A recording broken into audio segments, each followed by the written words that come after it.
Baru-baru ini gua dikejutkan oleh tweet di X yang mengatakan bahwa 80.000 BTC berpindah dari satu address ke address yang lainnya. Ini sama dengan 140 triliun rupiah. Dan address ini adalah address pada saat zaman Satoshi masih aktif sampai tahun 2011 ya.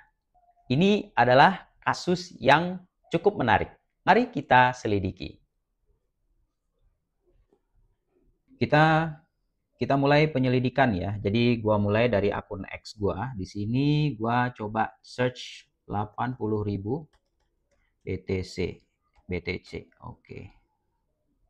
Oke. Nah, mungkin kita bisa pergi ke akun premiumnya gua di sini. Gua punya radar. Tadi gua udah buat di sini. Jadi di radar ini kita bisa lihat trending ya. Jadi gua bisa pergi ke latest di sini. Dan kalau latest artinya dia diurutkan ya dari yang terbaru ke yang paling lama. Nah, source dari yang paling lama di sini sebenarnya ada di yang sini. Oh, gua nggak ngerti bahasanya. Ya. Oke, dia balas tweet yang lain juga ya. Nah, kebetulan nih dia juga pakai ARKM ya. Nggak ngerti bahasanya. Oke, mungkin nah ini yang paling mungkin yang ini ya. Gua ngerti bahasanya. Move 8000 BTC largest ever since Satoshi era transfers ya. Oke, kita langsung lihat aja juga ke kita sama ya ARKM ya. Nah, di sini kalau lu mau selidiki, lu juga bisa ikutin gua di sini.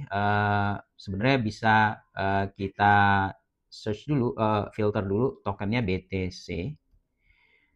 Lu bisa klik BTC di situ dan muncul semua BTC transaksi. Time-nya kita bisa filter dari tanggal 3 sampai ke tanggal 5 dan apply. Di sini lu juga bisa filter value-nya 9.000. Enter aja dan gua nemu ini. Jadi nemu ada yang 22 jam yang lalu, ada satu hari yang lalu. Nah, mungkin ini gua bisa urutkan dari yang paling lama ke yang baru. Nah, kebetulan ini semua transaksinya. Kalau gitu kita bisa buka salah satu ya. Kita bisa buka salah satu dan lu bisa lihat transaksinya. Ternyata bukan wallet yang dorman sebenarnya. Jadi bukan wallet yang diam aja dari era Satoshi. Jadi wallet ini sebenarnya cukup aktif ya, walaupun nggak aktif-aktif banget kayak gitu. Ada transaksi 2 tahun yang lalu, 1 tahun yang lalu, bahkan ada transaksi dari phishing ke sini. Apakah orangnya phishing? Nah, kita nggak tahu ya. Ya bisa jadi ya.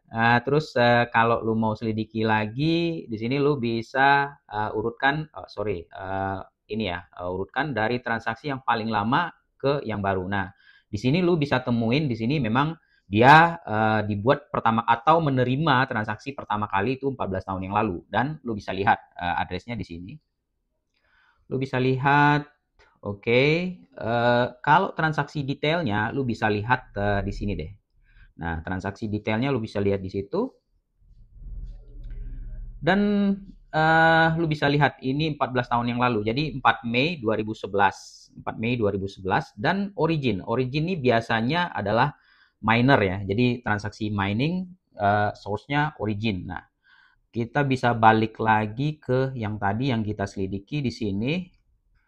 Oke, kita klik random aja dan lu juga bisa inspect lu bisa ikutin metode gua inspect gitu. Oke.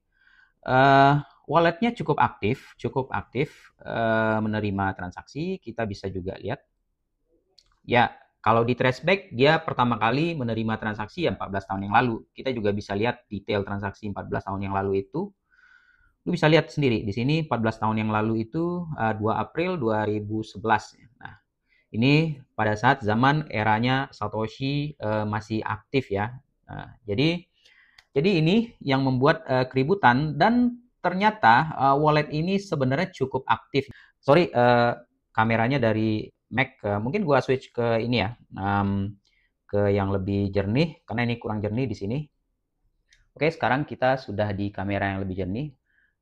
Gua menarik kesimpulan walletnya cukup aktif dalam hal menerima transaksi, tetapi wallet itu memang sepertinya dari yang gua lihat tadi, dia tidak mengeluarkan transaksi dan baru kali ini aja mengeluarkan transaksi.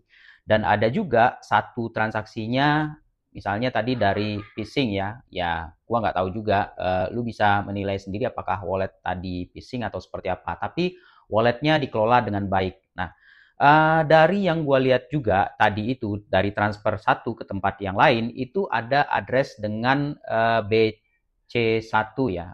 Jadi itu adalah format address yang terbaru dan itu adalah penyempurnaan addressnya. Jadi dengan penyempurnaan address itu transaksi Bitcoin menjadi lebih murah dan itu juga meningkatkan keamanan ya. Mungkin aja dia ingin mengelola wallet dia dengan yang lebih aman. Tapi juga kemungkinan yang lain pasti ada ya. Gua nggak tahu yang seperti itu.